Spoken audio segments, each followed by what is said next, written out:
So I'm a product designer. I teach product design at the Department of Product Design at the Academy of Fine Arts, University of Sarajevo.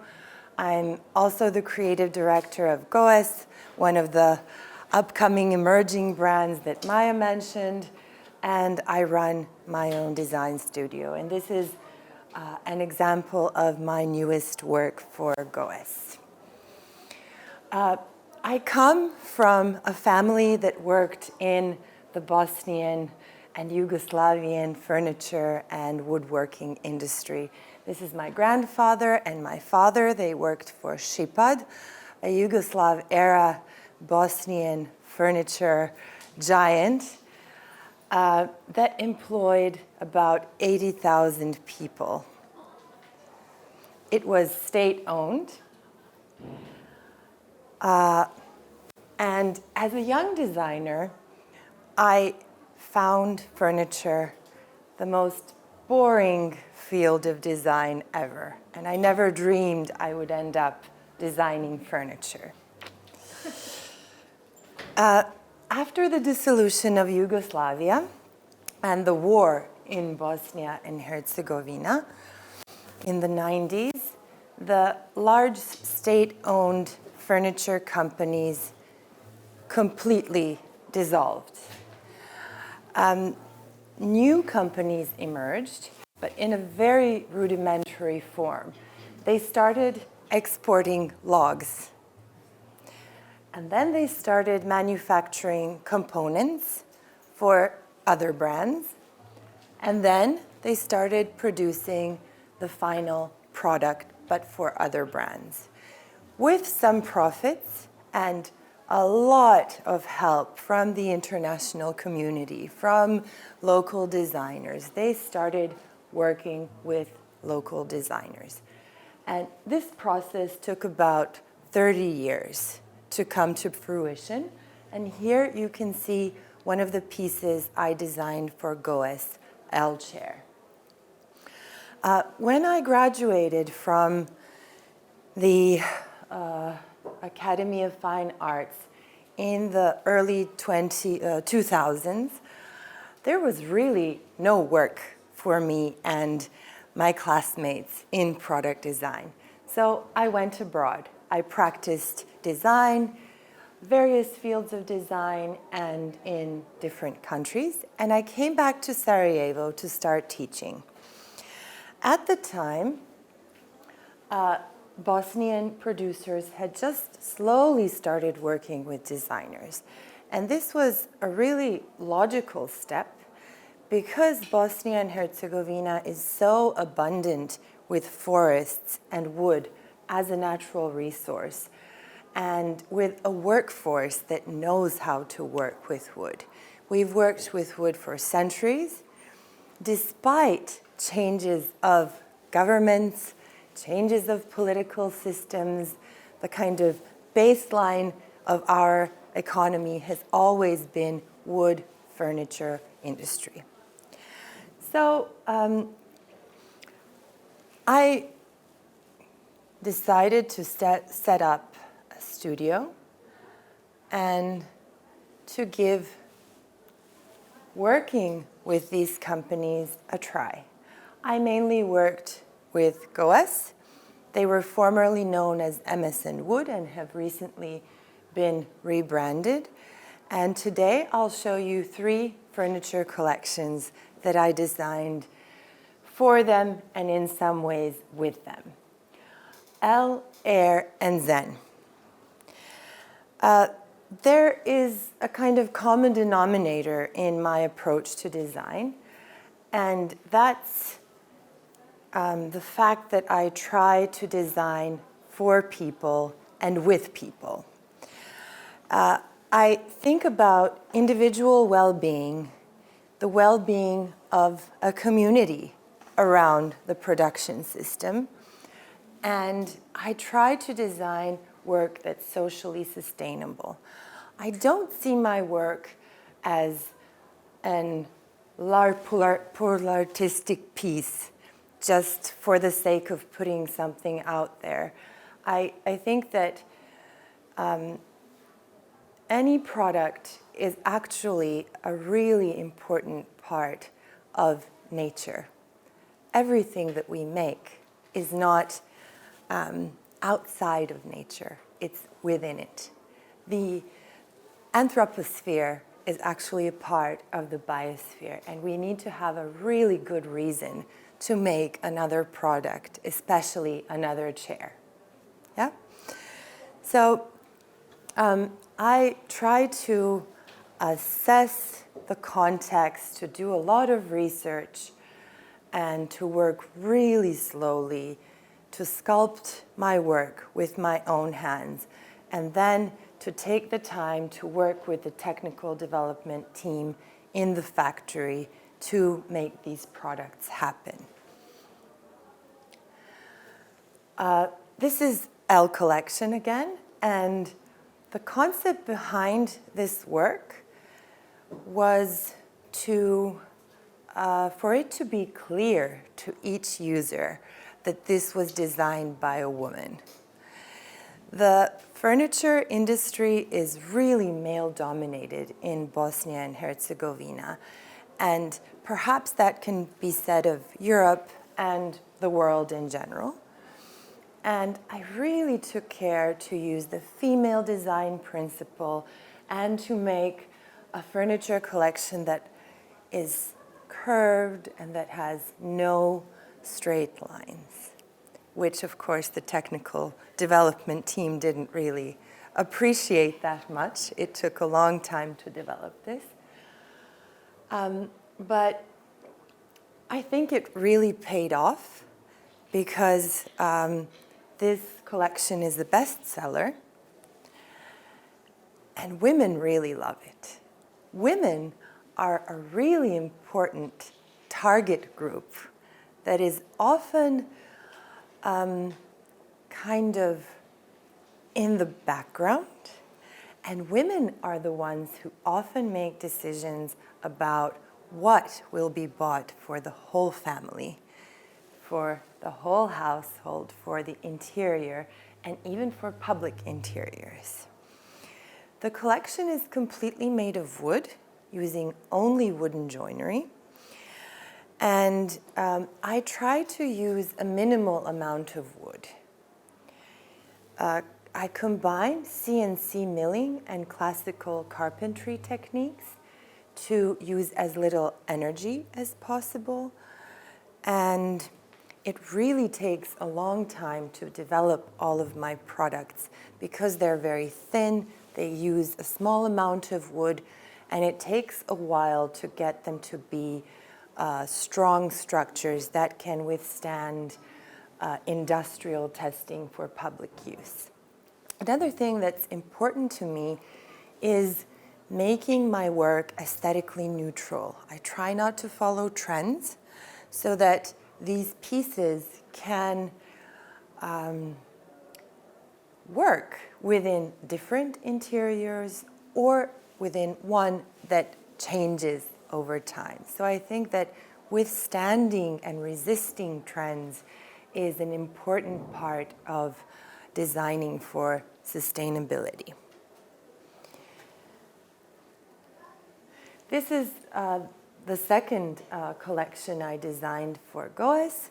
It's called Air Collection, and here you can see the chair. My aim was to make a physically and visually light collection, but also one that was light in regards to the environment. I wanted to upholster this chair, and I quickly understood that classical upholstery that uses a kind of plywood shell and then polyurethane foam and a layer of textile is not sustainable. It takes a really long time once the furniture is disposed to separate the materials. It often can't be done very well, and it's often too expensive to do at all. So chairs like this that are upholstered often end up in the landfill.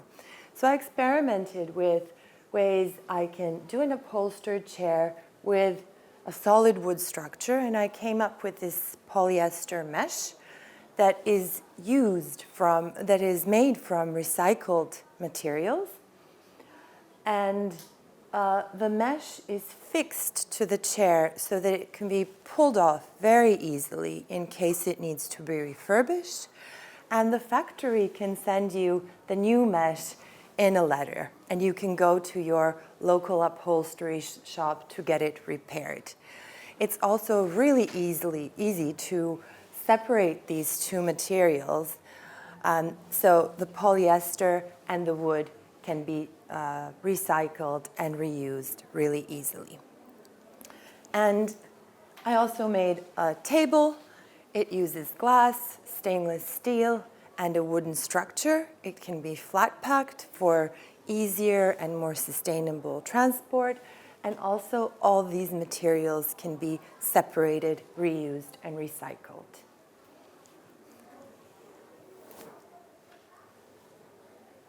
And this is my latest and last work that I will show you for Goes. It's called Zen Chair. I came up with the work while I was meditating at a temple in Kyoto. I just wanted to let go of perfection and not to consider who will use this chair, how it will be produced, but to just kind of sketch it in one smooth motion, like the Enso calligraphy circle. And this fragility that I allowed myself to have in my design process actually gave me strength as a designer. And this part, this arch of the backrest that looks really fragile, is actually structurally the strongest part of the chair. So this allegory works in real life. The chair follows and slightly moves with your body while you take on different positions of sitting at the dining table. I offered it to a Japanese producer, and they said it would be very difficult or impossible to produce, so they didn't take it. The Japanese word for difficult is muskashi, and it's one of the only ones that I've learned. So for 7 years, the 3D models and the styrofoam physical models sat in my studio, and I patiently waited for a producer to come along. And Goes recently bought steam bending technology, so they were able to finally produce it after this being in my mind and in my studio for 7 years. And it's really new. It has been tested for home use, and now we're working on the joinery for it to be physically strong to withstand public use, and we're very near that goal. I'm also in the process of designing a table, so watch this space. I've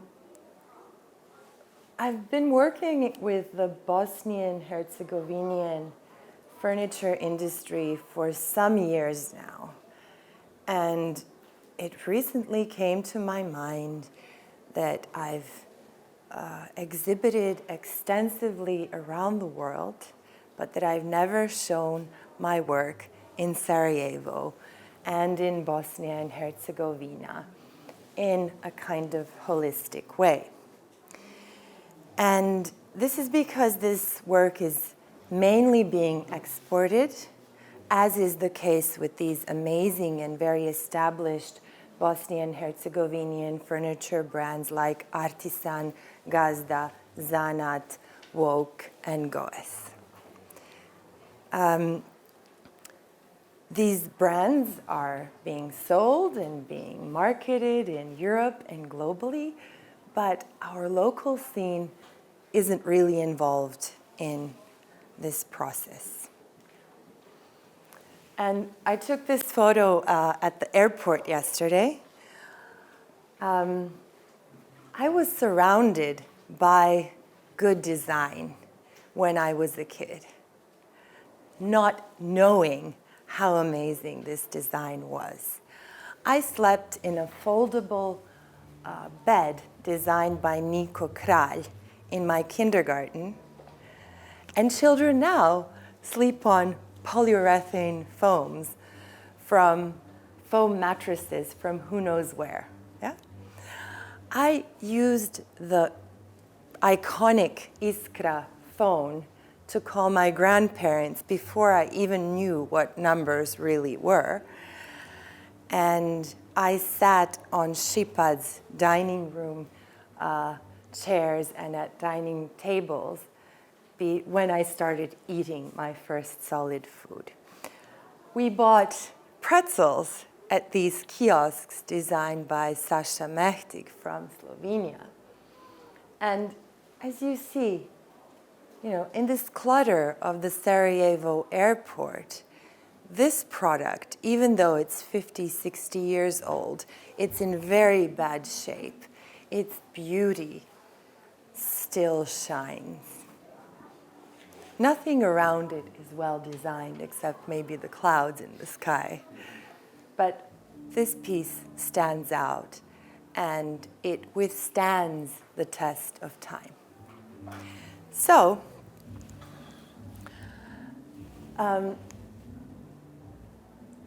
it's really important for me to find a way for the contemporary furniture from my country to become a part of our culture and to perhaps be available to our users, to our citizens at an affordable price point.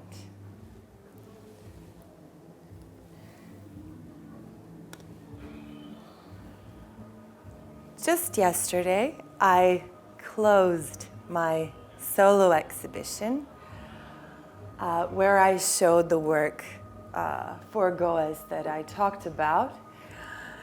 And this was the first solo exhibition of product design at the National Gallery of Bosnia and Herzegovina, and the only solo product design show in a leading museological and cultural institution in my country ever.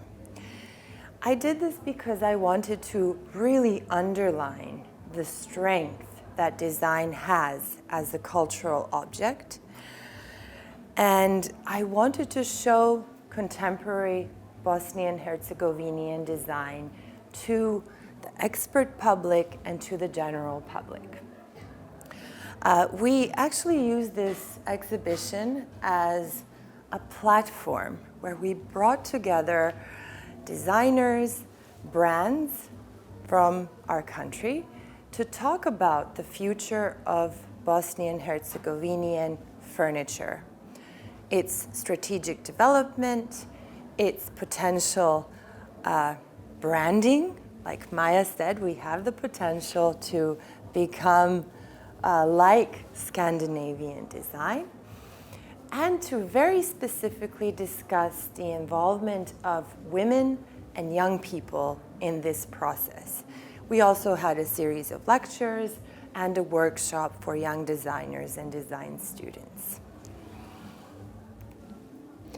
And I will quickly take you to Japan to show you a project that I did with oil palm at Kyoto Design Lab. I was invited to come to Kyoto Design Lab by Professor Julia Kasim in 2017 and to find a way to work with cellulose waste in Japan to create a new biodegradable material.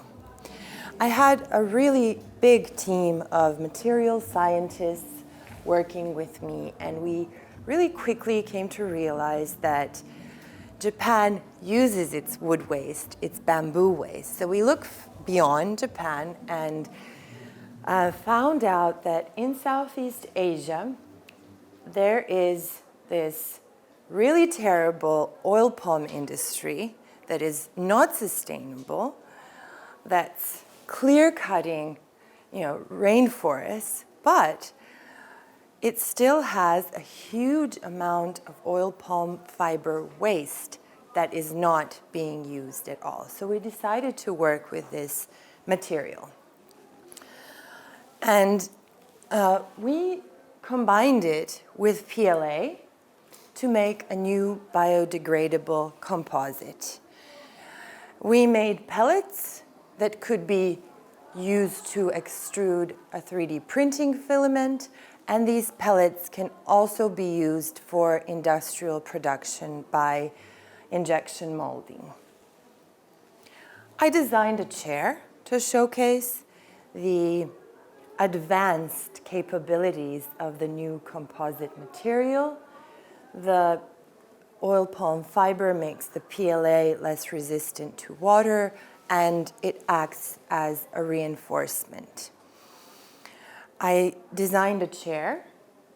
It's stackable, that can be used in public spaces, and the chair was 3D printed for this project, but industrially it would be produced by injection molding. We also combined the oil palm fiber with TPE, thermoplastic elastomer. It's a kind of natural rubber, and made a soft cushion that can be removed. The two composites can be biodegraded together, separately, or recycled. And when I say they can be biodegraded in a compost, this does not happen in your neighborhood or your home compost. This needs to be industrially composted, and currently there are 2 such facilities in the world that can accommodate for this. So this is a project for maybe the near future. I experimented with using oil palm fiber in low-tech ways. I learned Japanese paper-making techniques and combined oil palm fiber with rice paste to make a series of lamps, paper plates, and bowls. And everything was made using basic kitchen equipment. So it can basically be made off-grid. And this was important because we could take this process back to Southeast Asia, to developing countries which may not have complex facilities to work with the composites from the first example. And this can be produced in someone's home, in a craft workshop, but it could also be scaled to industrial production. The project is a part of the Future Materials Bank at Jan van Eyck Academy in the Netherlands. So if you Google the project, you'll find recipes for making the plates, bowls, and lamps, while Kyoto Design Lab licensed the PLA and oil palm material. And that's it. Before I thank you for your attention, I'd just like to say that it's beautiful to be a part of this project, of this festival that explores freedom. For me, design is absolutely about freedom, and there is no limit to what young people, young designers can do when they are aware of the power of design. Thank you.